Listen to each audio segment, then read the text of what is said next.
We're from Fort Wayne, Indiana. Yeah. We've been researching the Delphi case. Yeah. I bet you have a lot of people come through here. Most of them never stop. They don't? That's the relative, but I don't never stop. What have you found out? Anything? It's a tough one. Huh? It's a tough one. They screwed it up too bad, didn't they? I don't think their bill was wrong. What do you think they screwed up? Huh? Their investigation. What'd they do? Concentrated on people who didn't do anything too much. That's what you think? I know it's what happened. They were going to pin it on me. But you weren't home that day. They didn't find that. They didn't care. You don't understand. Nobody knew that till later. They didn't care. We need to solve this, and you're it. And you were in the hot seat. I was in the hot seat. And when they found out there was just too much against them, pinning on it, they gave up. But they spent all that time pissing around on a driving without a driver's license and all that shit when they should have been looking for murder. Right. Yeah, you just had... They wasted all that money, millions of dollars. You went to the dump site that day. You went to the dump site. What's the Lafayette? I was in Lafayette when it was going down. Right. Crazy. Oh, you're getting wet, aren't you? No. I got a faucet problem. Uh-oh. My pressure tank went out. I just replaced it a little bit ago. I got a brand new mowing faucet. Brand new, $100 and some. It's all plugged up with crap from the dirty water, rusty water. Oh. Some of the plumbing in this house is Well, there's some beautiful homes along here. I need you. This whole area is beautiful. You're from Fort Wayne, huh? Yeah, we walked the trails a little bit. Yeah? It's beautiful. Yeah. It's absolutely beautiful. It's a shame what happened. I'm not surprised. I thought this would happen. What? Not the murders, but when they put those trails in the middle of nowhere, I said, you're going to have all kinds of drug problems and all kinds of crap from this. This will draw every deviant in the world to it. I mean, we walked it a little bit. I was a little scared, because it was just us two. Whoever did it is long gone. They're not going to do it again. Not here, anyway. Do you think they're from here? I was part of some kind of family for a long time. Did you really? Really? Why did you think that? Because it's too damn close. You can't see the forest for the trees. Right. Looking right at them, but the person who done that could have been on the search team to look for them when they were missing. Right. I mean, they had people out here in my woods that night that they were looking for them all over that place. Just didn't find them. Now, why did you not find them then? Yeah, I find that surprising too. And at that is a crime. With hundreds of people in my woods and walking up down the creek, tromping all over everything, what are you going to find? Right. Just destroy it. Yeah. Who found them? Huh? Who found them? Neighbor over here, Pat Brown. Is it she or he? Pat? Yeah, Patrick. Was he on the volunteer fire? No, he's a neighbor. Yeah. Living for him. And he found them. There was some other woman with him. Supposedly some people on the other side could look on my side of the creek and they saw clothing. So they called up, said, hey, there's some clothing down there, go check it out. So he went down over the hill and he saw them immediately. And they're right out in the open. I don't understand why they didn't find them the night before. Why did it take them? Do you think they were there the night before? Why? Well, according to all the law investigators, they were.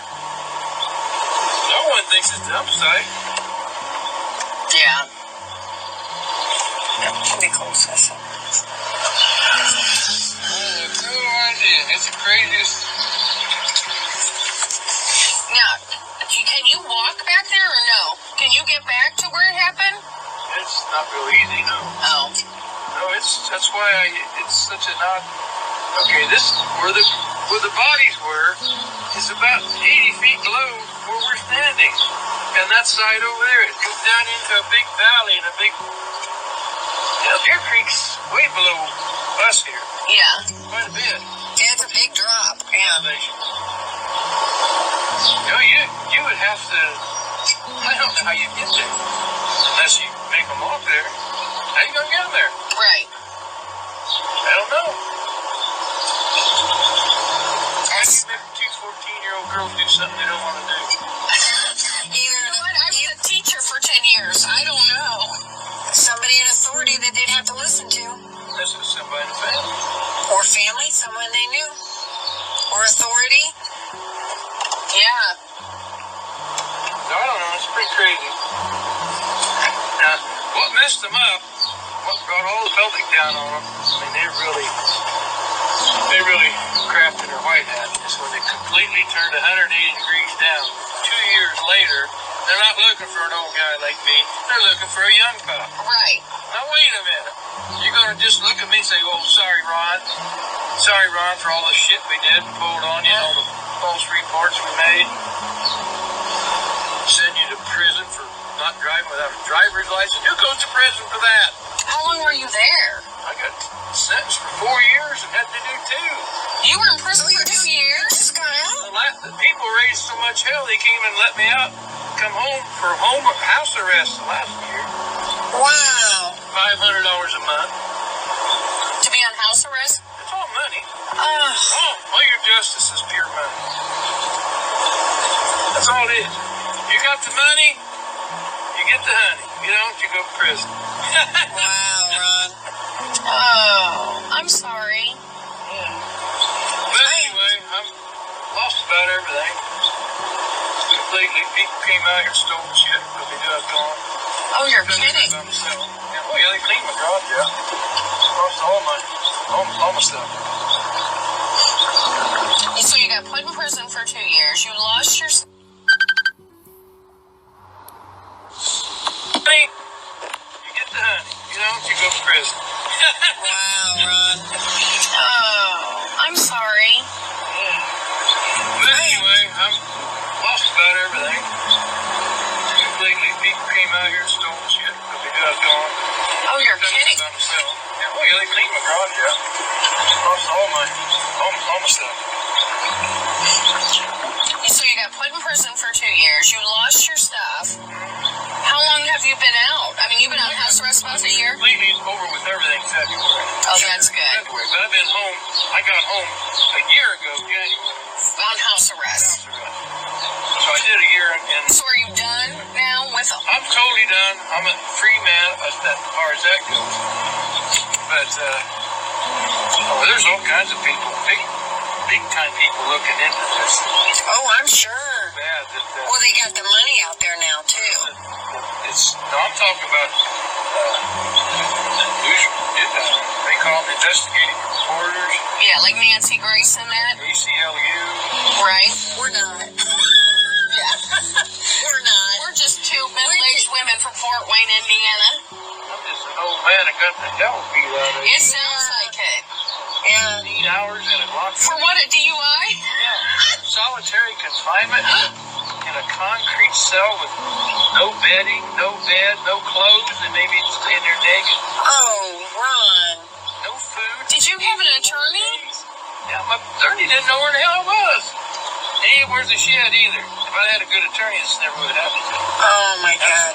Bless your heart. Never have happened to me. Did you know anybody of their families? Did you No, know? I never know. Not before? Brad German, one of the grandparents, because he's got a record that long. There's like 17 felonies in those two families combined. Libby's dad's got 6 or 7. Right. With meth charges? Yeah. And we just saw where he lived. Really close. He just lives right over there. Is he still living? I think so.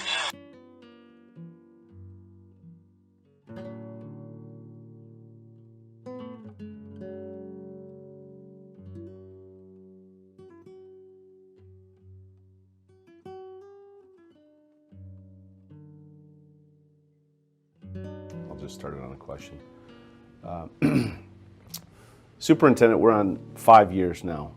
What does this case mean to you? Oh gosh, it would take me a while to explain it, but I think it's the totality of evil in my career, me personally. But the beauty of it is I get to represent some amazing people that have given their entire life to this. They're one of the last things I think about every day and one of the first things I think of in the morning. Wow. What is the focus of your investigation right now, and what is the evidence telling you? Well, I'm not going to talk about the evidence. I think we've done a fair job of doing that over the course of these last 5 years. There's been a tremendous amount of speculation, Rich, about what we know and what we don't know. I think most people's intentions are good when they've done their own courses of investigations globally. But I'm pretty confident in the place where we are right now. And eventually the world's going to know what we do. I still get between probably 25 and 40 direct tips a week right here, literally from around the world. Germany, Australia, of late, Italy, and then almost every state in the country. And I'll forward that up to our investigators in Carroll County. Tony Liggett from the Cass County, from the Carroll County Sheriff's Office, and Tobe Lenzenby and Jerry Holman and Dave Vito, or Jay Harper, are troopers that are assigned to this. And it's just amazing to me that they have that same energy and the same gumption today that they did almost 5 years ago. It's an extraordinary thing to watch. You say eventually the world is going to know. Does that mean you are close, in your opinion? I think we're closer every day. We're closer every single day. The tips keep coming.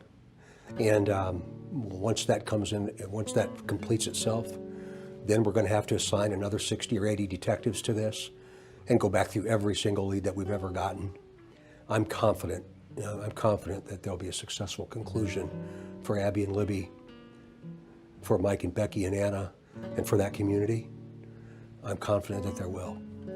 Do you have a person or persons of interest, or do you have a suspect? I'm confident that this will come to a conclusion eventually.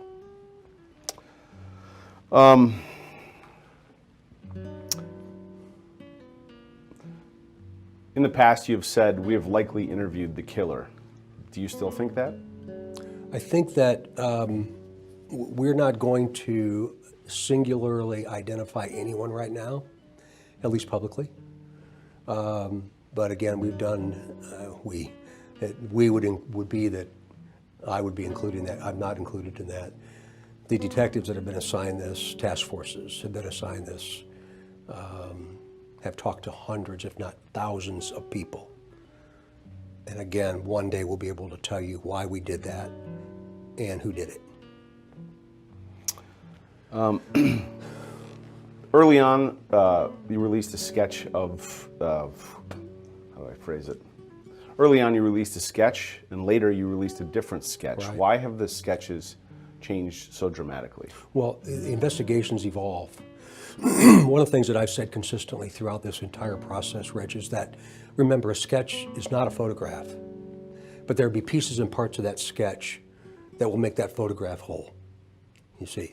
So if we didn't evolve with information and we didn't evolve with what we know, then shame on us. Unfortunately, we're not in a position where we can tell everybody why we switch gears, why we make a slight turn to the right or a slight turn to the left. And that's where the speculation begins, and that's where the animosity comes, and the frustration. And I understand it. I do understand it. Because very selfishly, there's other than the family of Abby and Libby in that community up there, there's nobody that wants to find this monster more than me. In December, you came out and said, you asked for the public's help and saying, anybody who's communicated with this Anthony Schatz profile on social media, Right. Please get in contact. Did Abby and Libby communicate with this profile? I'm not going to talk about that, but I am going to say that we learned a tremendous amount through that particular investigative course. What can you tell me about this man who has been arrested, the creator of this profile, Keegan Kline. All I can say about Keegan is that entire issue and the entire release has allowed us to glean significant investigative leads. That's all I can say about him. I've spoken to some people who were involved in the investigation early on, and they say that there's more. There's more video, there's more sound. Why not release more of that? It's important that we don't show our hand, quite frankly, and very directly. We're not going to explain what we know about the killer. We're not going to do that. We're not going to explain some of the intricate details of the death of Abby and Libby. Unfortunately, one day we're going to have to, but then that's going to create a whole other issue with family and friends and the community and the like. So from an investigative standpoint, I'm not going to talk any more about it. The audio that you released, it says "guys down the hill." Does "guys" and "down the hill" come right next to each other in the original recording? Again, there's speculation about what that means, what was actually said, who said it, was it connected, was it the same voice? And again, that's an investigative component of this, and I'm not worthy to discuss it. From what we've seen, there's footage of the girl of this suspect, of this person of interest, from I believe Libby's phone. Is there surveillance video of the girls at any time going? Rich, I'm doing this interview to talk about the effects that this gruesome crime has had on a community, on a state, and on a nation. I'm not going to talk about the evidence.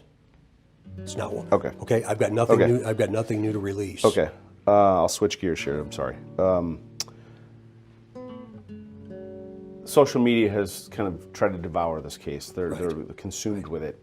Has social media affected the investigation, positive or negative in any way? That's a great question, and I think we have this amazing ability to communicate today, and I don't understand it. I'm not going to pretend to, but what I do know is that we have been able to glean information literally from around the globe. The intelligence that we've received, not only on this case, but on many other criminal cases and criminal matters around the country, has been extraordinary. So I think when people start doing their own investigation and start comparing what they think, that creates problems. We've asked them not to do that. There are a lot of people that look like the sketches that we've released. And then when you blow that out there with a picture of somebody that they think next to a sketch, imagine what it does to that person if they're not involved at all. Right. So we've tried to be very, very careful and very cautious there with how we've done that. But I got to tell you, every time a tip pops up on my screen, I smile because I'm so grateful. Now, the downside of that is we can't respond to every one of them. I get so many of these where people want a direct response and an explanation as to what an explanation from me as to what they're thinking. And for obvious reasons, I just can't do that. But I think it's been an amazing effort in collecting an extraordinary amount of data and intelligence, and then how are we going to collate that? Because I think the vast majority of people are doing what they think is right. I hope that answers the question, because it's a really good point, and it's been something like I've never seen in my entire career. How can the public continue to help with this case? Keep doing what they're doing. Keep doing what they're doing. I hope that this has brought a light, maybe even a glimmer of hope, to monitoring what happens out there from a parental perspective, a peer perspective, a relative's perspective, a neighbor's perspective, whatever that might be, because again of the way in which we have the ability to communicate. And finally, what I'll say to that is law enforcement should never talk about what we think. We should only talk about what we know. And it's easy for someone else, for a person out there trying to do the right thing, to make what they think what they know. You see what I mean? And it's really important. I know you see it all the time. And it's really important, particularly as we face head on a complete planet that's out of balance right now. And the vitriol and the negativity associated with every single thing we do. And it just breaks my heart, whether it's race, whether it's white or black or Asian or whatever. It doesn't make any difference. It seems that if we don't agree, we hate each other, and I don't hate anybody for trying to help us. How important a piece of this puzzle is that video that Libby pulled out her phone and started recording? I mean, the wherewithal she must have had in that moment to do that. Yeah, I'm not going to talk about that specifically, but what I will say about it is it adds, again, a little bit of weight to a very complicated murder investigation. So I'd much rather have it than not, I think, is how I'd respond to that. I'm going to ask it, and if you don't want to go there, I understand. The crime scene, the area where their bodies were found, from what I've been told and from being there, is very hard to reach. And some have speculated that it's only reachable if you cross this creek, or if you. And the speculation is that this is a person that was very familiar with the terrain. Can you speak to that at all? One thing I'd say is any place in the country that's rural, there's multiple points of access, generally speaking, especially in Indiana that's hilly, but mostly flat. So again, there's a lot of speculation as to why they might have been there, but I'm not going to talk about it right now. I've seen in press briefings in the past where you've addressed this person or persons directly. Is there anything that you'd like to say to them? They're watching. They're watching. And we'll meet them soon. We'll meet them. Anything you'd like to talk about, because I'm not asking you about it, but about Abby and Libby or their families or anything like that you really want me to get across? You know, Rich, man, I hope everybody asks me that question, because that's why we do what we do, right? And that's why you do what you do. It's why I do what I do. And that's why all of us have a little bit of piece of the puzzle here, or a piece of the pie or whatever. I want to meet with Mike and Becky and Anna, and I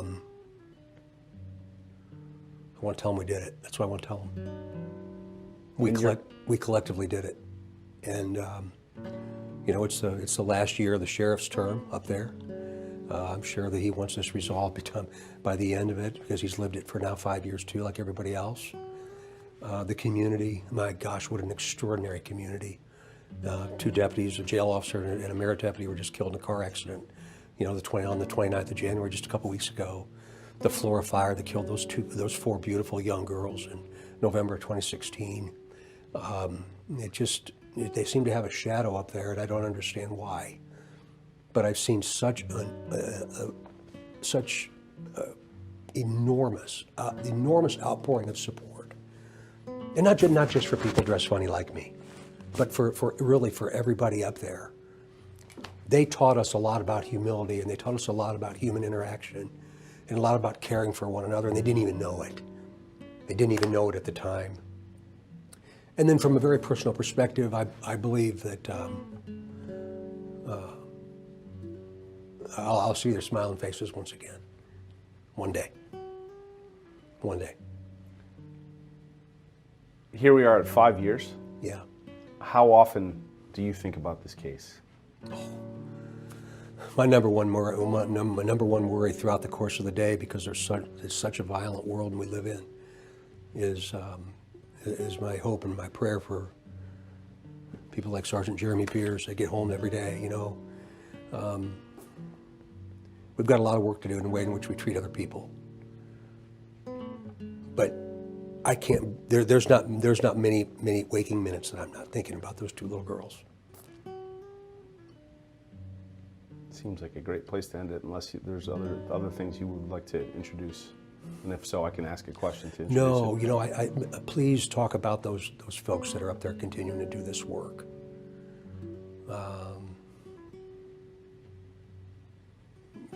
You mean the sheriff, the sheriff and Tony and Jerry Holman and Dave Vito and Jay Harper, and we have so many other people from our laboratory personnel that are so committed to this. Intelligence people that deal with it, work on it every single day. the U.S. Marshals, the task forces of federal agencies. It's been an extraordinary thing to see, and it's made us better. Their work collectively has made us better. It's not been perfect. You put two people in a room, eventually you're going to argue, right? Eventually. Right. So we fuss with each other just like brothers and sisters do. But everybody's intent is the same. Everybody's intent is the same. And their life's focus is Abby and Libby. And then the family, and then the community, and then the county, and then the state, and then the nation, and then the countries from around the world that we've talked with.